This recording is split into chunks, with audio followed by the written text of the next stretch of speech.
Chères sœurs, chers frères, chers amis, alors que nous tournons la page de 2024 et que 2025 se prépare à s'ouvrir devant nous, mon cœur déborde de reconnaissance pour tout ce que Dieu a accompli en nous et à travers nous. Cette année a été remplie de bénédictions.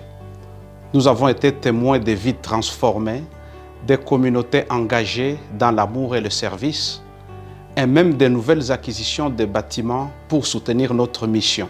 Plus précieuse encore, des âmes ont trouvé Christ grâce à notre témoignage collectif. Bien sûr, les défis ont été présents, mais la fidélité de Dieu ne nous a jamais fait défaut. À chaque étape, sa puissance a soutenu nos efforts et multiplié nos fruits.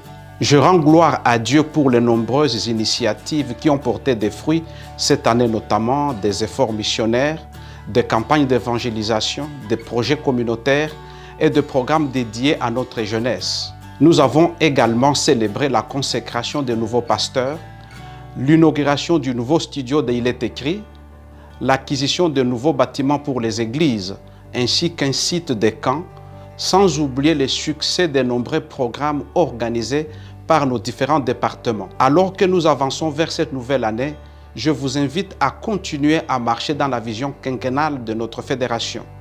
Spirituellement mûrs, j'irai. Ensemble, travaillons à grandir dans notre foi pour devenir des disciples actifs, porteurs de lumière et d'espérance dans nos quartiers, nos églises, nos villes et à travers toute la province du Québec. En 2025, engageons-nous activement dans le plan d'action locaux et rejoignons le mouvement Pentecôte 2025. Ensuite, approfondissons notre relation avec Dieu et devenons des lumières éclatantes dans nos communautés. Tout comme le prophète Ésaïe, répondons avec foi et détermination « Me voici, envoie-moi » à la question du Seigneur « Qui enverrai-je et qui marchera pour nous ?» Ésaïe 6, le verset 8. Pour finir, je vous invite à prendre exemple sur les disciples dans la chambre haute.